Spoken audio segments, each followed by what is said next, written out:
Entre clics. Cuando Internet te transforma.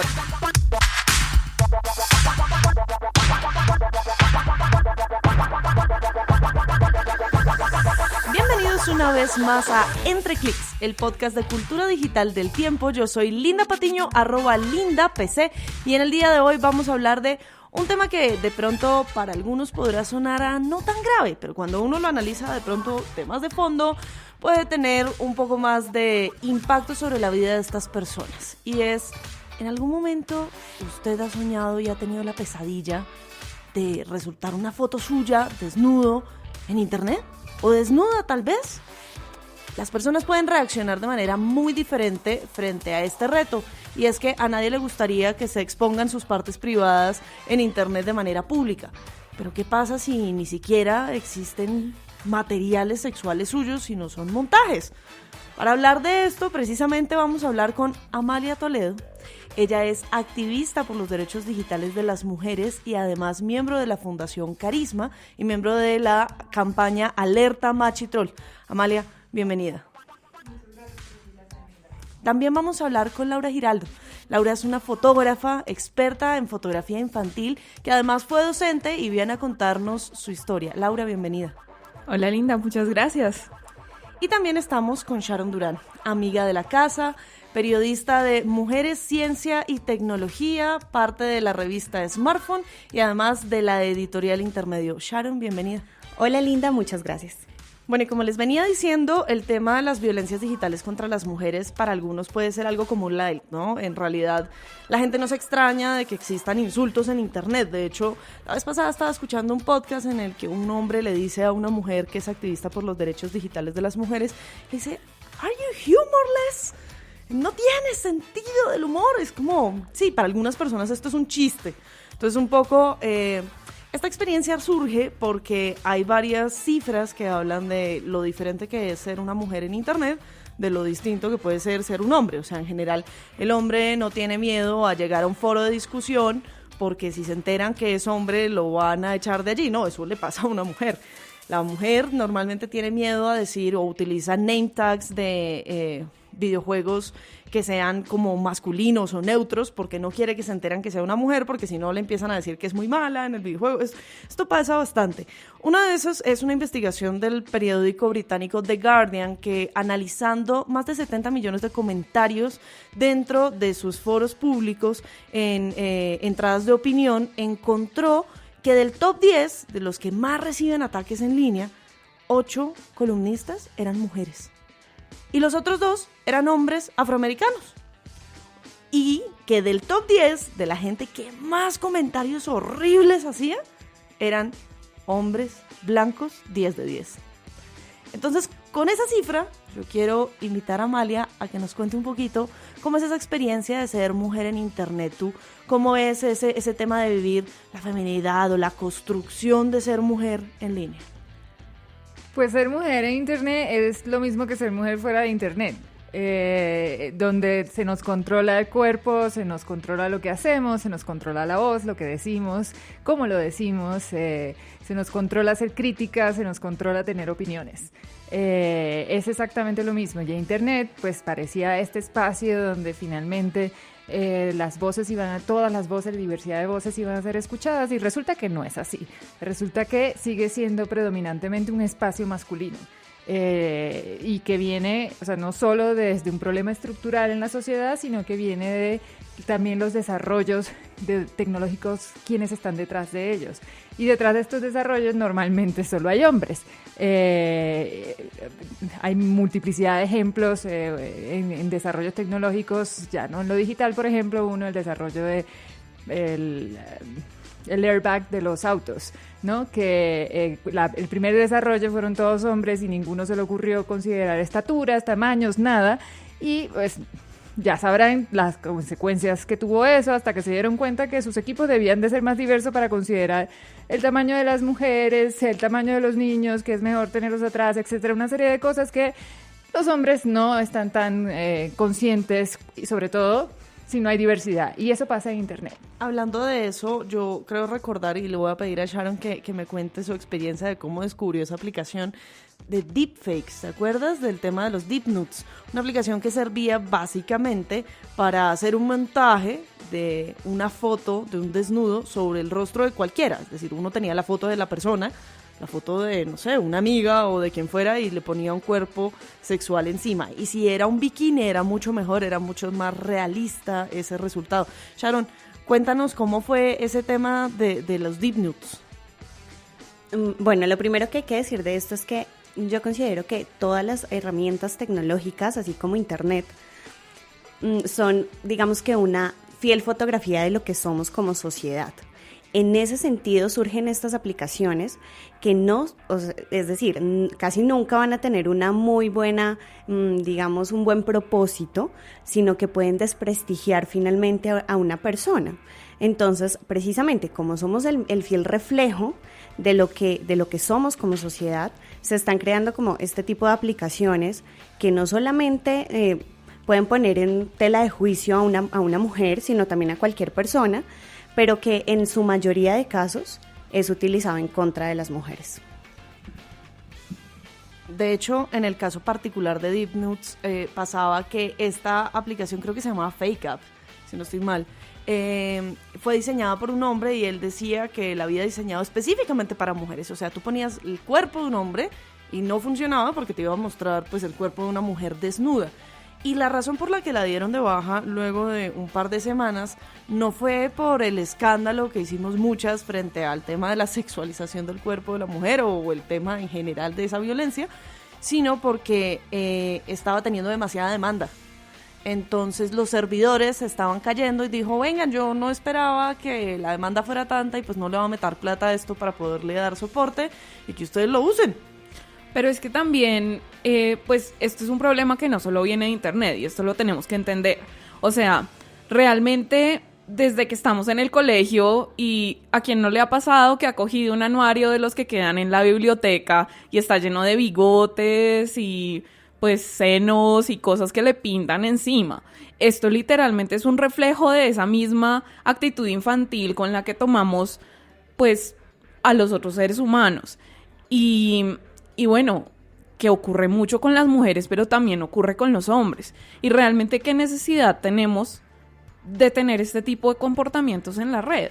En ese sentido, yo no le había dado la palabra a Laura de una manera intencional, porque yo quería pedirle a Laura que nos cuente un poco de su historia, por la razón por la que la invitamos precisamente a este episodio. Laura, cuéntanos qué te pasó. Bueno, los pongo en contexto. Yo fui profesora de una universidad en Zipaquirá durante un año.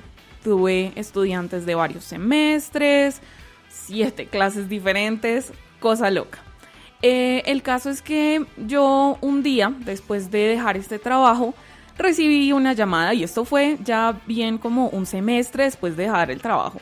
Recibí una llamada de una de mis compañeras diciendo, oye, pasó algo bastante feo. Imagínate que alguien nos hizo montajes pornográficos en Internet. Y yo como, ¿qué? ¿Dónde? ¿Cómo? Pues resulta que tenemos la creencia que fue un estudiante, porque pues la policía nunca resolvió nada. Pero tenemos la idea que fue un estudiante que a varios profesores, tanto hombres como mujeres, nos hizo montajes sobre fotografías pornográficas. O sea, pues yo soy una mujer un poco gordita y sí, pues tengo buena talla de brasier, pero pues esta era como una talla G gigante con un cuerpo de noodle, parecía un espagueti esta chica, y con mi cara, yo creo que fue un estudiante que nos estaba tomando fotos en clase, porque salgo claramente hablando en cara de pues sí, se ve súper pornográfica mi cara, pero luego con esto pusieron galería de fotos y no contentos hicieron videos con fotos pues de todos. O sea, como una especie de montaje, collage de fotografía pasado en video. Sí, y fue un collage, o sea, cogieron nuestras caras y las montaron sobre los cuerpos. Chistosamente, mientras yo estuve en la universidad, yo le había enseñado a los estudiantes a trabajar Photoshop. Entonces, pues para mí fue como alta traición, como yo les di las herramientas para que hicieran esto, pero pues no era la intención. Yo quería que esto fuera utilizado para hacer algo bueno y resultó yo con cuerpo de modelo porno. Yo lo que creo es que ahí hay un tema bastante grande y es lo primero, ¿qué cantidad de tiempo libre tenía el personaje o personajes que se dedicaron a hacer esto, ¿no? O sea, porque ¿cuánto tiempo te toma editar una foto? ¿Cuántos profesores fueron? O sea, es decir, de verdad este hombre no se habrá tirado el semestre de casualidad. Hombre o mujer, no sabemos, porque también pudo haber sido una chica contra todos, ¿no? Totalmente. O sea, las capacidades las tenían mis alumnos y pues puedo decir que los había entrenado bien porque los montajes les quedaron hasta bien hechos. Pero pues, eso mismo, o sea, eso del tiempo, hoy día cada vez es menos tiempo con los desarrollos sí. tecnológicos y justamente el nude fake, el fake app que mencionabas, el desarrollador de paso dijo en algún punto dado, yo empecé poniendo una base de datos de mujeres, pero yo también pensaba ponerla de hombres. Claro. Solo que después. Después, exacto. Después de la acogida veremos qué tanto funciona. Exactamente, pero luego también tenemos los deepfake, que recientemente han salido noticias por todos lados diciendo que el efecto mayor de las deepfake no es la desinformación como se ha tratado de utilizar, sino es justamente que se utiliza esta aplicación de manera muy sencilla, pone la cara de alguien en un cuerpo del que sea, en este caso, como te ocurrió a ti, Laura, de una actriz porno, y listo, ya está. Y hacen todo un vídeo como si fueses tú la que estuvieses haciendo la acción de grabando la película porno. O sea, completamente. Y eso se hace en cuestión de segundos. Claro, y no saben realmente pues las afectaciones que tienen para uno como víctima. O sea, yo tenía un miedo gigante de que un empleador futuro mío llegara pues a ver eso. Uno nunca sabe en qué anda la gente fuera de la oficina, si se la pasa en páginas de estas. Yo no voy a decir, yo creo que pues todos alguna vez hemos abierto una página porno, pero imagínate que tu cara esté ahí sin tú haber consentido eso. Es terrible. Y por más de que ni siquiera sean tus propios genitales los que estén exhibiéndose y que claramente sea un montaje, porque pues habían unos que estaban bien hechos, pero habían otros que pues el tono de piel no cuadraba, no cuadraba el ángulo, no cuadraban muchas cosas. Claramente pues era un montaje, pero pues es una afección contra ti. Pero además es porque pasa del chiste de tener la cara de Nicolas Cage sobre un cuerpo de un burro moviéndose, que fueron los primeros deepfakes que se hicieron y Nicolas Cage por todas partes y demás. Pasa del chiste a tener una serie de consecuencias graves, ¿no? Es decir, de pronto para una generación más joven no pasa del desnuda, jajaja y demás, pero luego llega a entornos laborales y ¿qué pasa si eso hace que mi jefe me vea de una manera distinta y me empiece a tratar de una forma distinta? O peor, que ya no me den el trabajo por eso, o que me reconozcan en la calle después por este tipo de videos. Es decir, recuerdo mucho el caso de una chica en Italia, se me pasa el nombre, pero básicamente ella era una activista en contra del porno de venganza, porque un novio suyo había publicado un video que habían grabado pues conscientemente los dos, pero que no había ningún consenso de su publicación, y el tipo lo subió a más de 70 páginas porno distintas, con el número de contacto de ella. No, pues en este caso, la página donde subieron nuestras fotos tenía el nombre completo, o sea, literalmente como salía en la cédula de una de las profes, y decía el nombre de la universidad y Zipaquirá.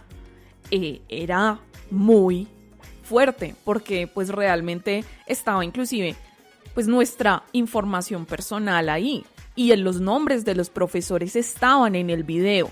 Salía literalmente el logo de la universidad, la lista de los nombres de los profes, o sea, mi nombre estaba ahí. Y luego esta barbarie de slideshow de las fotos.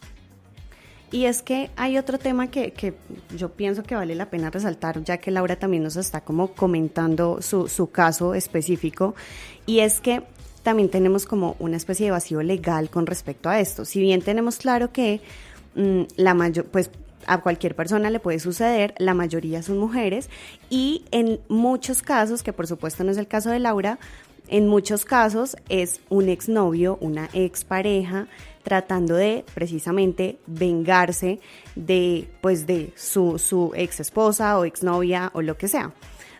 Hay un tema que pues yo quiero poner aquí también, aprovechándome sobre la mesa, y es que preguntarle a Laura precisamente qué pasó con la policía, porque mencionaste hace un momento que no se supo finalmente quién era, y he leído muchos casos en los que nunca se sabe quién es. Después de que una foto sube a internet, ya no hay ningún, digamos, no es tan fácil rastrearla, y de alguna manera se pierde el control de eso. ¿Cómo fue esa experiencia legal?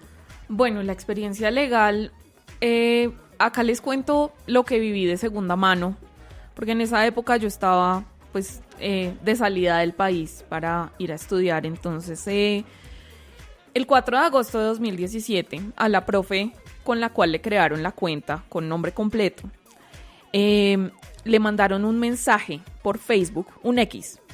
Una persona creó una cuenta solo con el único fin de mandarle un mensaje diciéndole en toscas palabras que le habían puesto este material pornográfico en esta página en específico.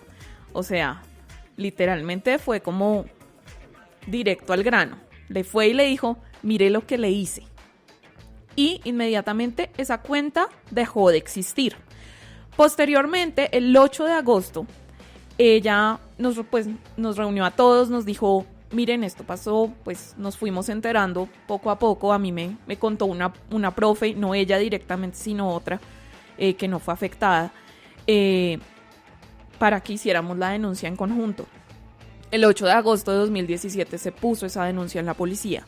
Ella le hizo pues el seguimiento a la denuncia, fue a la Fiscalía de Zipaquirá varias veces, pero ustedes saben que realmente ir a la Fiscalía e intentar hacer mover un proceso en Colombia es muy difícil. Amalia, tú que conoces más como de esa ruta legal, normalmente, ¿qué se puede hacer en estos casos? Antes de contestarse esta pregunta, quiero hacer una precisión, porque creo que es equivocado llamar venganza a lo que hacen las parejas cuando publican estas cosas. Creo que es equivocado llamarle esto por no venganza y llamar esas acciones de las exparejas, de publicar sin consentimiento este tipo de material sexual íntimo. Venganza es una forma de control más sobre la mujer. Es consecuencia del patriarcado en el que vivimos, ¿no? De una sociedad machista. Ahora sí, respondiendo a tu pregunta, realmente en el país no existe un delito sobre difusión no consentida, aunque actualmente hay un proyecto de ley que está evaluando la posibilidad de que se tipifique el delito. Esto no significa, ya lo sabemos todos, que puede quedar en letra muerta, porque los niveles de impunidad en el país son muy altos, entonces es probable que esto nos lleve a mucho más, pero al menos habría una vía muy clara por la que ir, porque ahora, si uno quiere hacer una denuncia penal, tiene muy poquitas opciones.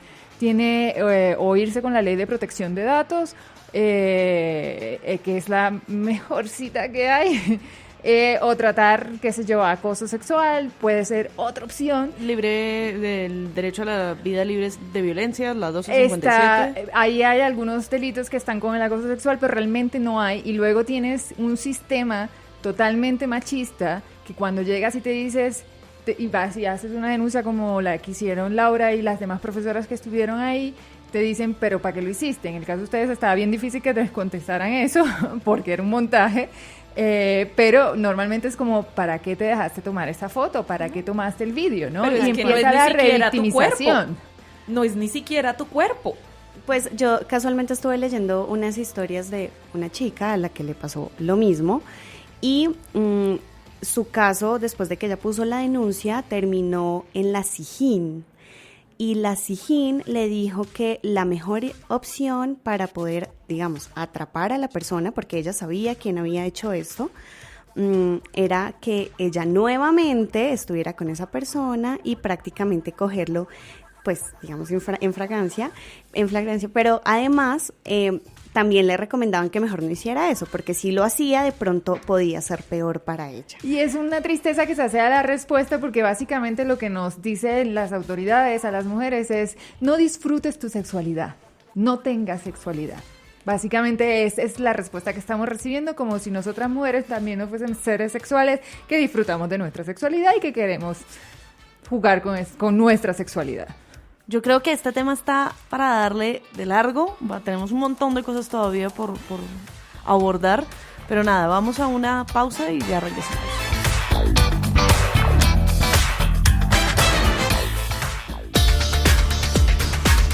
Escucha los podcasts del Tiempo también en Spotify.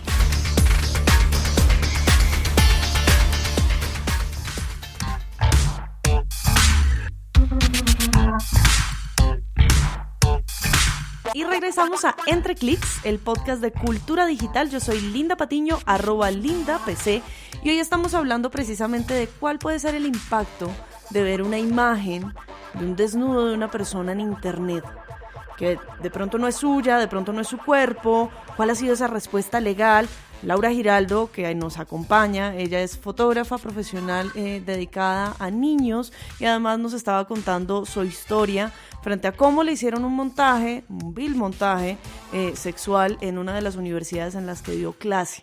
También nos acompaña Amalia Toledo, ella es activista por los derechos de las mujeres en línea, miembro de la campaña Alerta Machitrol de la Fundación Carisma, y nos acompaña también Sharon Durán, periodista de tecnología. Y en este sentido íbamos hablando con Amalia antes del corte, que en realidad la respuesta que se recibe cada vez que uno dice: oiga, es que me incomoda ver una imagen desnuda, real o no, de mí en internet, y quiero que esa persona que lo hizo la baje o la desindexe o pase algo, pues la respuesta es básicamente: ¿quién la manda? O no es tan importante.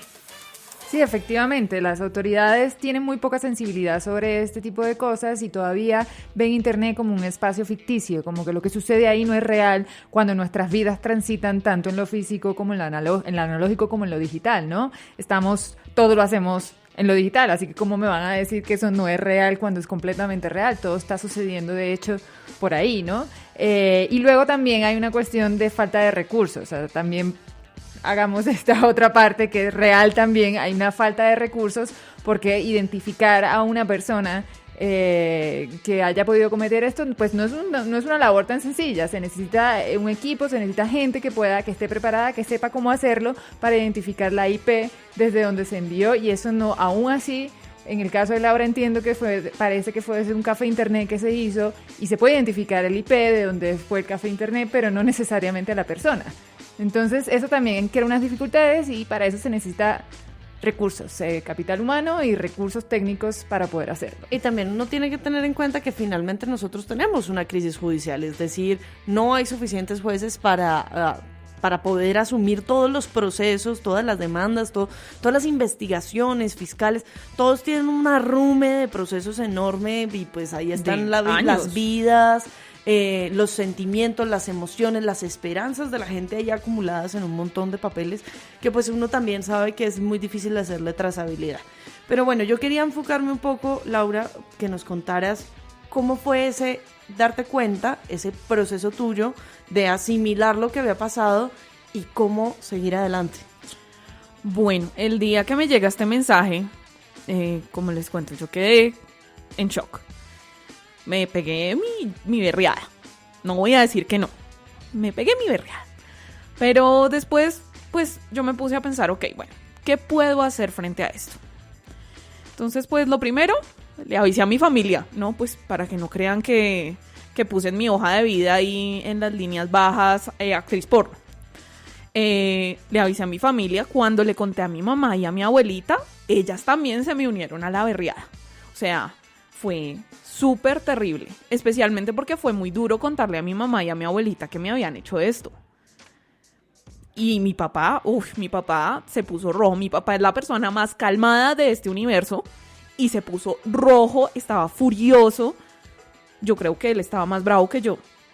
Pero pues bueno, luego esa noche yo dije, ok, yo puedo tomar esto de dos maneras. Puedo deprimirme de por vida porque alguien decidió hacer esto feo para mí.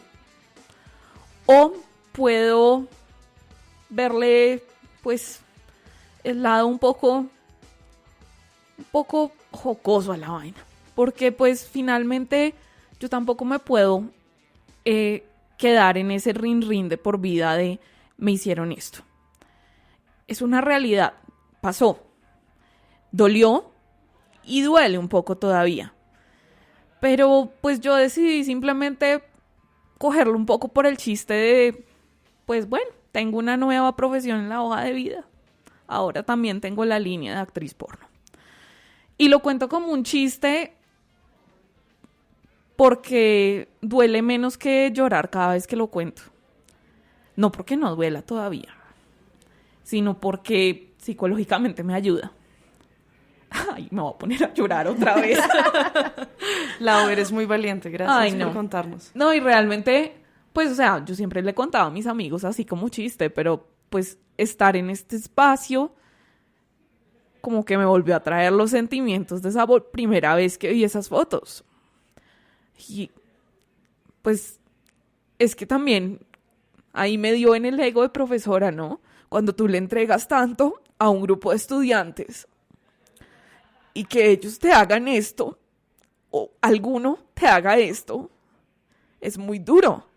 Porque tú te fregaste noches, te fregaste días y pues es difícil entender cómo una persona, así sea lo que sea, te quiera dañar de ese modo y te quiera dañar tu futuro, porque es que esto no es un atentado contra tu presente, es un atentado contra tu futuro, contra tu estima personal, contra tu autoestima, y es un atentado directo a decirte tú no vales, como mujer tú no vales, como profesora tú no vales, y qué feo es eso. A la larga yo creo que no solamente Laura es muy valiente por compartirnos su historia, sino que además este es un caso que nos ayuda a poner en relevancia como lo que decía Amalia, nuestras vidas transitan en internet, aquí ya hay mucho más que un chat, mucho más que un contacto, mucho más que una videollamada, es el sentimiento, es la autoestima, es la construcción de personalidad que uno hace y me quedo mucho con esa frase de es un atentado al futuro. Gracias a Dios estamos construyendo un futuro nuevo entre todas. Yo creo que eso también es una parte muy importante, apoyarnos entre las mujeres y saber que así Internet sea una experiencia muy distinta para las mujeres que para otras personas que navegan en Internet. Yo creo que es importante uno siempre contar con aliados. Amalia, yo quería preguntarte un poco desde Fundación Carisma, ¿cómo se ha trabajado este tema? Normalmente, ¿cuáles son los pasos a seguir o cuáles son esas ayudas, esos apoyos que se le pueden brindar a las mujeres que pasan por esto, independientemente de cuál sea el grado, desde el montaje hasta directamente la difusión de material no consentido? Pues nosotras en Carisma sabemos que la situación tiene impactos diferentes para quién, ¿no? Uno puede empoderarse de la historia, como ha hecho Laura, y se empodera de la historia, ella la convirtió en algo jocoso para poder sobrevivir esta experiencia. Otras personas simplemente pues deciden, mira, es mi cuerpo y yo también disfruto mi cuerpo y de paso me hago un Photoshop con desnudos y ahí está. O sea, yo soy la que decido ahora cómo me tomo las fotos, cómo las envío y las comparto. Ya no vas a ser tú. Y hay muchas otras formas, pero no todo el mundo está en esa posición de privilegio de sentirse empoderada Hay mucha gente que no, y en Carisma hemos atendido casos en los que no hay, o sea, la persona realmente está viviendo un momento muy, muy duro para sí misma y se junta con muchas violencias más, que no es solamente la difusión, viene unida de muchas otras violencias que está viviendo la persona, si ha sido la pareja o la expareja quien publica las imágenes. Y lo que nosotros desde Carisma lo que podemos hacer es como un poco de contención cuando llegan a hablarnos de esto, ver qué ha pasado en las plataformas y ayudar en términos de cómo cambiar, resolver algunos temas con las plataformas en la medida que se pueda, y empezar a tratar un poco de mejorar algunas prácticas que reducen que nos expongamos tanto. Pero hace falta mucho más, hace falta lo legal, y esa ayuda, por más que querramos, no la podemos dar nosotras en Carisma, y hace falta también apoyo psicosocial, y eso tampoco lo podemos dar en Carisma, más allá de la contención inicial que uno da cuando te vienen a contar la historia, y es algo que si alguien conoce de colectivas de abogadas y de psicólogas o trabajadoras sociales que quieran trabajar en esto, en el país hace falta empezar a crear grupos para trabajar esto más integralmente. Sí, porque definitivamente no solamente es un acto de valentía que Laura venga pues a compartir su historia, sino también lo fue de ella y de las demás profesoras acercarse a una entidad aún a sabiendas de que probablemente va a ser juzgada por hacer esto. Otro tema es que todos también tenemos una responsabilidad social, es decir, si a mí me llega por mi WhatsApp, por mi Facebook, por cualquier plataforma virtual que yo, pues en la que yo estoy, me llega información de este tipo, el hecho de compartirla o reenviarla también es un atrevimiento, y eso me hace también responsable a mí de, pues digamos, de difundir este material sin la autorización de la persona y sin saber en realidad qué consecuencias esté creando para alguna persona en específico. Entonces, de hecho, si esto pasa un montón en las cadenas de WhatsApp, que la gente se la pasa reenviando y republicando cosas, y eso también lo hace culpable. Y es que parte de lo que pasó en mi caso es que también comenzó como el run run entre los estudiantes, y preciso comenzó a ocurrir esto. Se comenzaban a pasar la página entre ellos, y en la semana o dos que logramos hacer la contención del material, porque pues nosotros comenzamos a escribirle a la página, a buscar a ver si estaban más páginas y hacer la contención del material, pues es que igual estas páginas reciben este tipo de cosas todo el tiempo, entonces se demoraron un poco en bajar el material, y ese tiempo fue súper duro, especialmente porque también los estudiantes entre ellos, los culpables y los no culpables, estaban pasándose la información y estaban riéndose de lo que nos habían hecho a nosotros. Recordemos también que muchas veces, o por lo menos como yo lo analizo, cuando uno ve ese tipo como de burla un poco, no directa, pero sí el que está observando allí la violencia y no hace nada, el observador que ve el bullying y no se mete, muchas veces es porque hay una sensación de alivio de, oh, no soy yo. Es otro del que se están burlando, y mejor burlarse de aquel antes de que se burlen de mí. Y si yo me uno a ellos y me burlo con ellos, pues me siento más protegido, ¿no? Porque tú y yo compartimos ese gusto, entre comillas, o esa actividad que nos hace parche, y tú no me lo vas a hacer a mí. Es un poco un mecanismo de defensa un poco retorcido, probablemente lejos de lo que serían los postulados del feminismo, pero que es natural porque uno lo ve, y pasa, por ejemplo, cuando ves a alguien caerse en la calle y te ríes, instintivamente es tu cerebro diciéndote, no fuiste tú. Y es que da una sensación de poder, al final de cuentas, eso da una sensación de poder.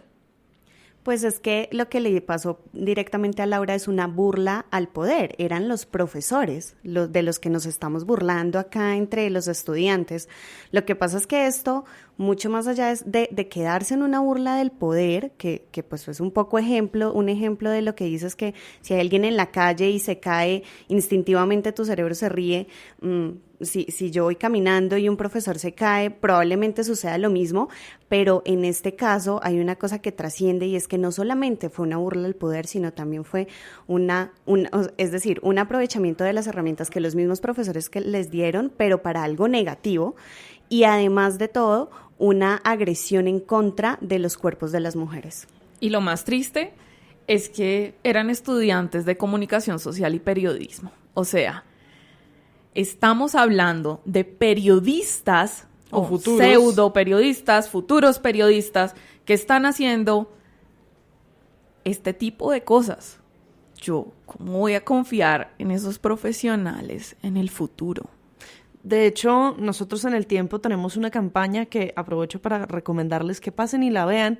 Se llama Repreguntemos y es precisamente para combatir el sexismo en el periodismo y cómo hay preguntas que son eminentemente sexistas, como las que le comentaba al principio sobre el podcast en el que le dijeron "Are you humorless?". Ese tipo de cosas son sexistas. Entonces, pues ahí están también para que le peguen una mirada. Pero si alguien quiere ver algo de humor, la campaña de Leta Machitroll tiene un buen ejemplo como las mujeres tenemos humor, aunque sea un humor que a los hombres no les guste. Tal vez es que no lo entienden. Bueno, yo quiero cerrar este episodio un poco haciendo el llamado de qué podríamos hacer para que esto cambie. O sea, a nivel individual, yo estoy escuchando este podcast y ¿qué me puedo llevar a mi casa? Además de no compartir o no reenviar violencia, ¿qué otro tipo de cosas puedo hacer? Todos a denunciar. Come on, si los vemos, denunciémoslos. Así no sea nuestro. Ey, esa chica que está ahí, o ese chico que está ahí, expuesto, muy probablemente sin su consentimiento. Primero, no me burlo, porque no quiero seguirle, pues, la pelota, no quiero seguir rodando la pelota de esta situación. No me burlo yo. En vez de eso, aviso, lo hago público a las instituciones que deben saberlo. Lo hago público si lo vi en una página pornográfica, inmediatamente pues comienzo a hacer ese feedback de, oiga, esto no debería estar acá.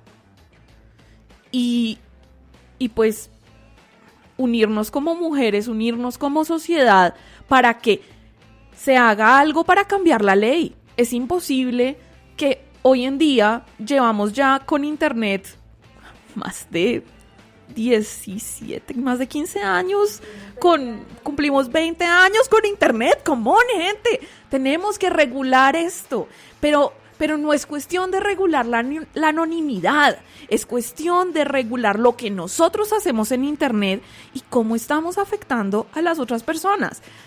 Cada vez que publiquemos algo sobre otra persona, imaginemos que estamos viéndole la cara. ¿Tú serías capaz de decirle a esa persona eso a la cara? ¿Serías capaz de mostrárselo en la cara y ver las emociones que la otra persona está sintiendo? O como estoy en internet, entonces pues no me dejo afectar porque no le estoy viendo la cara, entonces pues no seamos doble cara. O sea, en serio, si vamos a decir algo en internet, así como le dicen a los niños chiquitos, si no vas a decir algo que le aporte, cállatelo. Pero también, si ves algo que le está haciendo daño a otra persona, denúncialo.